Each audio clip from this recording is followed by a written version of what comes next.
Right now at 6, flooded roads, power outages, and fallen trees. The tri-state area waking up to a huge mess. I don't want to risk it, though. I don't want to get stuck there with a truck. Our first alert team is tracking the storm, and our reporters are checking on the damage. We've got this massive tree that came down overnight and crushed these parked cars. And so dangerous travel conditions continue this morning. I'm Elijah Westbrook reporting here in Teterboro, where we just got out of Mobile 2 to show you some of the flooded road conditions out this way. And we'll also tell you about some of the mass transit delays. From the commute to the cleanup, what you need to know to plan and prepare for the day ahead. And a live look from the New Jersey Turnpike. Newark Liberty in the distance. Rain expected to linger throughout the day with highs in the low 70s today. That's a nice glimmer of hope. The temperatures are at least coming down. Good morning to you on this Wednesday, August 7th. I'm Chris Raggi. I'm Mary Calvi. Welcome to CBS News New York. And as we mentioned, the storm is not quite done with us yet. Our weather team has issued a yellow alert Friday into Saturday. We have showers sticking around through the weekend. But all this wild weather has already brought some significant damage to the area. Take a look at this citizen video showing a tree crashing onto a car in Bayside, Queens. And look at what people are waking up to in Hackensack. Just a few moments ago, we saw this woman walking around, water up to her ankles. The street here looking more like a little bit of a lake. We have live team coverage for you from across the tri-state area throughout the morning, bringing you the latest on road closures and damages. Meteorologist Tony Sadiku live in Hackensack. But let's get started at 6:01 with John Elliott here with the first alert forecast. John. And you know, this water is polluted, so you got to be careful working. And I know of some apartments, some homes have got water in the house, so I know mold is going to be an issue over the next few days. Next few hours, quiet by comparison. 71 with showers around the area, wind out of the northeast at 20. Numbers are interesting. It's about maybe a 10-12 degree spread from the low 60s. Look at Kingston, 61, 71 in the city. We do have some readings around Tenafly at 72. Numbers for the city and points east, it's a lot cooler, and that's definitely the trend over the next few days. Watch out, you're going to be rerouted around these flooded areas, and we still have showers in the area. More coverage into parts of Ulster, Dutchess, down into Rockland, and over into Westchester County, and then some light showers through parts of the island. What's Debbie going to do? What's next? Well, we are going to continue with, that's why the yellow alert is in effect for Saturday into early Friday night into Saturday. Right now, they're going to send it out to my colleague, meteorologist Tony Sadiku in Hackensack. Boy, Tony, when you've got people walking through this water, you got to think, what in the world is in that water? People got to be smart. You said it, John, and you know, trying to feel for him, it's like it might be, you know, kind of out of desperation, but still, you said it, there's a lot of bacteria. It is not something we recommend, and if at all, I mean, you don't want to be stuck in your home, but you just got to be smart, got to be safe out here. What I can tell you here in Hackensack is, at least where we are, the water is receding somewhat. We're on Lodi, just south of Kenneth, and here you go. The water's receding somewhat, that you still have some of these SUVs driving, but that's not a good look, especially seeing that the side-by-side of the other Chevy SUV that was stuck overnight. We're seeing images like this all morning long, and you know, you actually turn the corner and we saw another car. Flashing lights. Just goes to show you, several inches of water, short amount of time.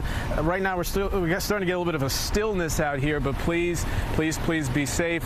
We do have more rain to talk about. We'll have much more on that in your first alert forecast. Chris and Amir, back to you.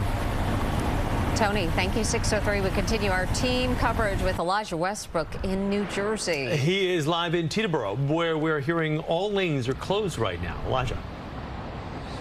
That's correct, Chris and Mary. And, you know, I'm certainly no traffic expert, but if I had to predict in the coming hours, this area will certainly be a headache for drivers who typically traverse through Route 17 right near Route 46. Right now, we got out of Mobile 2, so that way we could be a little bit more flexible in our reporting and really show you what's happening out this way. We're in Teterboro, just down the road from Hasbrook Heights, and in the distance, you could see a car that's stuck in the flooding. As of now, no reports of any injuries. and the driver is said to be okay, but this is what you could run into this morning. Now, Ed, if you can pivot more to the right, here on Williams Avenue, you see those trucks there in the distance? That's not a parking lot. That's Green Street, where those trucks are stranded until the road ahead reopens. Because it's such a tight roadway, it's probably tough for those trucks to just make a simple U-turn and back out in the other direction. This is certainly going to be a mess in the hours ahead, especially during the morning rush as you try to make your way towards the Paramus area.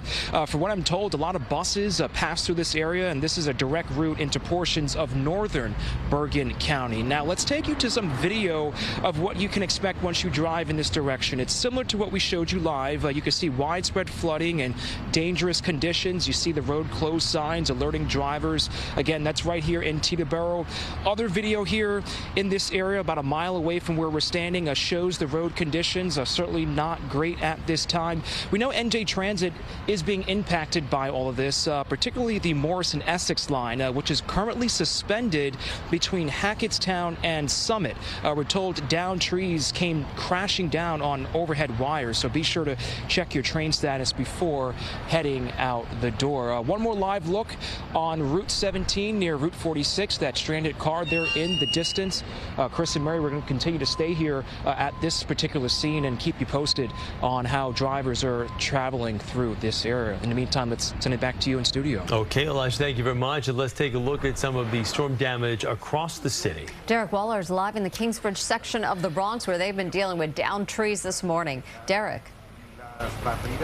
Mary, Chris, good morning. We're standing here on Claflin Avenue, just south of West 197th Street. And as you can see behind me, we've got this massive tree that came down on these parked cars. So certainly some neighbors are going to be waking up to this unfortunate situation. The good news is that there are no reports of any injuries. But check out this video. We can show you another vantage point of this situation here from overnight. And again, you can see that massive tree that came down on this street because of the roughly 5 inches of rain that fell here Wednesday and into the overnight. Now, one building's stairwell on East 228th Street turned into a waterfall, and this has been going on for 12 hours, making the Tuesday commute home very dangerous. We saw flooding on several major highways, including the Cross Bronx and the Henry Hudson, where several cars were stuck and had to be towed away last night.